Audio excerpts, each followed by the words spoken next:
Hello dear friends, my name is Om Kothalkar और आज मैं बताऊंगा फायर अलार्म कैसे बनता है।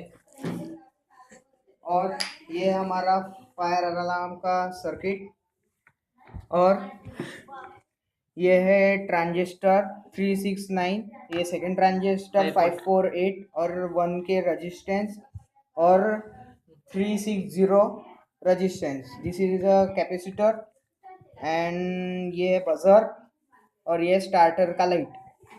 This is a battery cap light का starter and we connect the battery to the cap like this.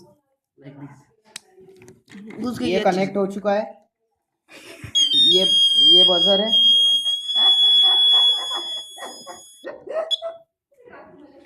ये अभी गर्म था इसलिए बजा।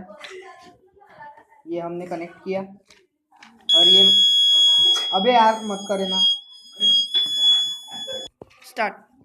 अब हम इसे स्टार्ट करने वाले। अब ये टच किया हमने। कनेक्ट कर चुके हैं। अभी हम इसे गर्म करने वाले। माचिस ये काम करते समय बड़ों को आसपास रखें। अब ये बज रहा है, आप देख सकते हैं। कोई घपला गाड़ी नहीं है। ये देखिए हमारा बजर भी अच्छे से बज रहा है, ज़्यादा ही जोर से। Thank you for watch the video. And subscribe it and like it. हाँ यूट्यूब And enjoy.